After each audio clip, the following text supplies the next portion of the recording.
نبی پاک صلی اللہ تعالی علیہ وآلہ وسلم نے اعتکاف کا جو مقصد بیان کیا وہ شب قدر کی تلاش بیان کیا۔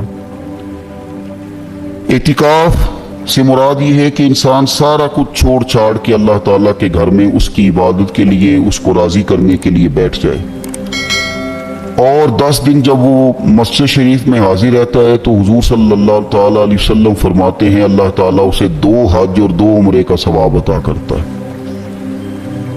اعتکاف کے اندر کچھ باتیں بڑی ضروری ہوتی ہیں، جیسا کہ انسان کو بلا ضرورت طبی مسجد سے باہر نہیں آنا، اس کو کوئی فضول بات نہیں کرنی، اس کو کوئی ایسا کام نہیں کرنا کہ جو شریعت اسلامیہ جس سے منع کرتی ہو۔ اس کے ساتھ ساتھ کچھ اعتکاف کے آداب بھی ہیں کہ اس نے 10 دن مسجد کے اندر رہنا ہے تو آخر اس نے کرنا کیا ہے۔ ہمارے ہاں لوگ مسائل پوچھ لیتے ہیں اور مسائل پوچھنے کے بعد پھر ان کی گنجائش سے بہت زیادہ فائدہ اٹھاتے ہیں۔ اس میں کوئی شک نہیں ہے کہ باہر سے آنے جانے والے آدمی کے ساتھ آپ گفتگو کر سکتے ہیں، ضرورت کے تحت آپ ٹیلی فون پر بھی بات کر سکتے ہیں، لیکن اس کو اگر آپ نے یہی کام کرنا تھا اور بہت زیادہ وقت اسی پر ضائع کرنا تھا تو پھر تو آپ پہلے سے باہر موجود تھے۔ اعتکاف میں آنے کا مقصود تو اللہ کی عبادت ہے۔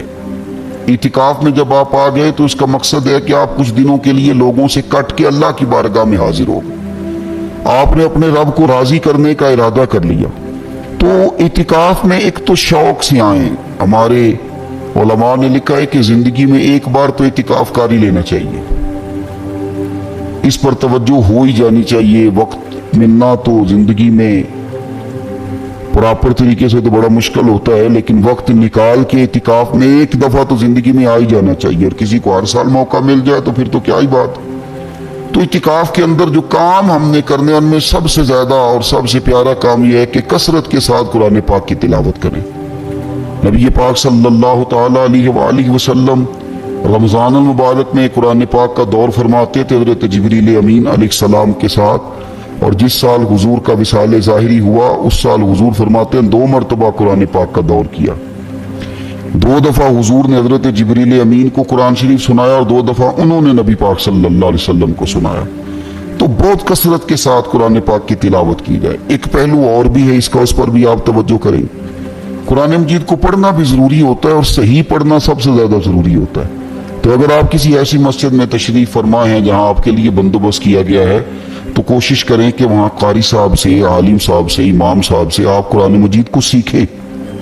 اور کوئی زیادہ مشکل نہیں ہے، پورے 10 دن آپ موجود ہیں، اور اگر آپ 10 دن پوری توجہ کے ساتھ قرآن مجید کے مخارج پہ لگائیں گے تو امید ہے کہ بہت حد تک آپ کو قرآن مجید سمجھنے میں، پڑھنے میں آسانی ہونے لگی۔ دوسرا، اعتکاف میں جب آپ موجود ہیں تو آپ کو کوشش کرنی ہے کہ آپ محاسبہ نفس پر توجہ دیں۔ آپ اپنے اوپر غور کریں، زندگی میں کون سی ایسی غلطیاں ہیں جو جان نہیں چھوڑ رہی، ان کی کس طرح کر کے اصلاح کی جا سکتی ہے۔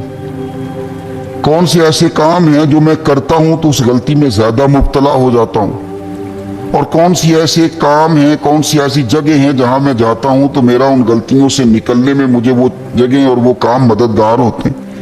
تو اپنے محاسبہ نفس پر توجہ دی جائے۔ اعتکاف کے 10 دنوں میں موقع ملتا ہے انسان کو اپنے لیے سوچنے کا۔ حضرت مجدد الفسانی شیخ احمد فاروق سرہندی رحمۃ اللہ تعالی علیہ سے کسی نے پوچھا تھا کہ دنیا میں خوش نصیب شخص کون ہوتا ہے، تو فرمایا جسے دید قصور حاصل ہوتی ہے۔ حضور دید قصور کیا ہوتا ہے؟ فرمایا جسے اپنی غلطیاں نظر آنی شروع ہو جائیں۔ جب اللہ تعالیٰ کسی کے ساتھ بھلائی کا ارادہ کرتا ہے تو اس کی کمزوریاں، اس کی غلطیاں اس کے سامنے لاتا ہے تاکہ اسے اصلاح کا موقع ملے، اور جب ایسا نہیں ہوتا تو پھر تو لوگ جب غلطی مانیں گے ہی نہیں تو اصلاح کیسے ہوگی۔ تو اعتکاف کے 10 دنوں میں محاسبہ نفس پر خاص توجہ دیں، اپنی زندگی میں اپنا حساب کریں، اپنا حساب۔ اور جناب عمر فاروق رضی اللہ تعالیٰ عنہ کی وہ روایت ہمیں بتاتی ہے کہ حساب کر لو اس سے پہلے کہ تمہارا حساب کیا جائے۔ تیسری بات، ایک تو قرآن پاک پڑھیں گے، ایک محاسبہ نفس کریں گے، تیسری بات مراقبہ کریں۔ کچھ دیر کے لیے بیٹھیں، یہ غور کریں کہ رب تعالیٰ نے ہمیں نعمتیں کتنی عطا فرمائی ہیں۔ پھر یہ غور کریں کہ ان نعمتوں کے بارے میں، ان نعمتوں کے ساتھ ہماری عبادت کتنی ہے، ہمارا شکر کتنا ہے۔ زندگی اپنی کا حساب لگائیں، غور کریں کہ کتنا کچھ ہے جو ہمیں محنت سے ملا ہے اور کتنا ہے جو بغیر محنت کے ملا ہے، اور کون سی ایسی نعمتیں ہیں جن کا ہم نے شکریہ ادا کیا اور کون سی ایسی ہیں جن پر ہم نے کبھی توجہ ہی نہیں کی کہ یار یہ تو بہت بڑی نعمت ہے جو اللہ نے ہمیں عطا کی ہوئی۔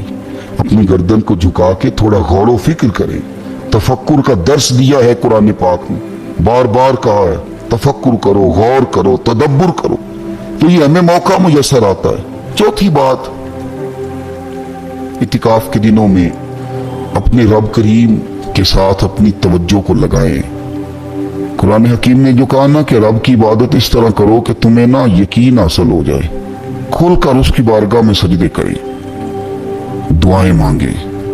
ہمارے صوفیہ فرماتے ہیں کہ ایک وقت آتا ہے کہ انسان کو خود اطمینان قلبی نصیب ہو جاتا ہے، اسے محسوس ہوتا ہے کہ واقعی میرا رب مجھ سے راضی ہے، اسے محسوس ہونے لگتا ہے کہ میں اپنے مالک کے قریب چلا گیا ہوں۔ وہ اس کثرت سے نفل پڑھتا ہے، اس ذوق کے ساتھ وہ اس کی بارگاہ میں دعائیں کرتا ہے، اس شوق کے ساتھ وہ تلاوت کرتا ہے، خود محسوس کرنے لگتا ہے کہ اب میرا دل لگنے لگ گیا ہے، اب میں دعا مانگتا ہوں تو مجھے لگتا ہے کہ قبولیت میری دعاؤں کے قریب آنے لگی ہے۔ اللہ نے ہمیں یہ موقع دیا ہے کہ ہم خوب اس پر توجہ کریں۔ پانچویں بات اعتکاف والوں کی خدمت میں یہ عرض کرنی ہے کہ پورے 10 دن ہمارے پاس موجود ہوں گے اور ہم نے مسجد میں ہونا ہے، تو کیوں نہ ایسا کریں کہ از اول تا آخر، صبح سے شام تک ہم ہر وہی کام اسی طریقے سے کرنے کی کوشش کریں جو طریقہ ہمیں رسول پاک نے عطا فرمایا۔ ہمارا کھانا پینا، سونا جاگنا، بولنا حضور کی اتباع میں لے آئے۔ ہم ان 10 دنوں میں ہم پریکٹس کریں کہ ہم نے سنت کے مطابق، حضور کے طریقے کے مطابق سارے کام کرنے۔ آپ اگر یہ ارادہ کریں گے تو پتہ ہے مدینے والے محبوب علیہ السلام نے فرمایا جس نے میری ایک سنت کو زندہ کیا گئے گزرے دور میں رب اسے 100 شہیدوں کا ثواب عطا فرمائے۔ تو اتنا اعزاز ہے۔ تو ان 10 دنوں میں ہونا بھی مسجد میں ہے، ہونا بھی باوضو ہے، تو کیوں نہ سارے کام سیکھا جائے، پڑھا جائے اس سے پہلے کہ کھانا کس طرح کھانا سنت ہے، اور کس طرح بیٹھ کے کھانا سنت ہے، اور پھر کس طرح کر کے گفتگو کرنا حضور علیہ السلام کا مقدس طریقہ تھا، وہ کس طرح سے پھول جھڑتے تھے جن سے لوگ فیض حاصل کرتے تھے۔ تو اعتکاف میں اپنی مصروفیات کو ان 5 کاموں میں لگائیں۔ ایک تو تلاوت قرآن حکیم کریں، دوسرا محاسبہ نفس، تیسرا مراقبہ کریں، تدبر کریں، غور کریں اپنے اوپر بھی اور اللہ تبارک و تعالیٰ کی نشانیوں پر بھی، اور چوتھا یہ کہ کوشش فرمائیں کہ ہم اپنی عبادت کو، اپنی دعا کو، اپنے استغفار کو اس طرح کا بنائیں کہ ہمیں محسوس